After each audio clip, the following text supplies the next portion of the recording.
So from a buying point of view, yeah, don't go, oh, it's got 20,000 miles, it must be mint, and vice versa. Consequently, I've bought cars that got really low mileage, and when you get into them and get the clams off, they might be shiny on the top, but they weren't great underneath. So I think that's quite an important thing, really. So one of the questions I was going to ask, and I think it comes down to any car, really, is mileage a major issue on something like that? I think when people look at a 90s British sports car, they might think, yeah, going for a really leggy example is a big red flag.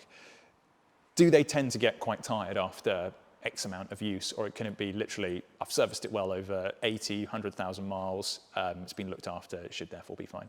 Yeah, I mean, for instance, that example is probably a good case in point, because that's got, I mean, it looks nice and shiny, it's got 90, maybe knocking on 100,000 miles on it.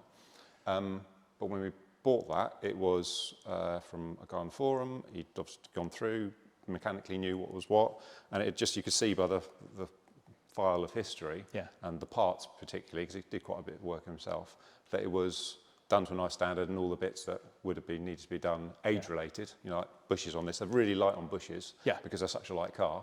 So quite often we'll get cars in for suspension refresh and they've got the original bushes in from 25 plus years old, whereas you would not get that on any other car because they crash, a Porsche, for example, go through bushes in a couple of years or whatever it is, depending on how it's used. So, but yeah, going back to the original question, yeah, it's buy with your common sense. Don't just buy a shiny car. Get on your hands and knees. But mileage isn't. Yeah, I wouldn't write one car off versus another one because of mileage.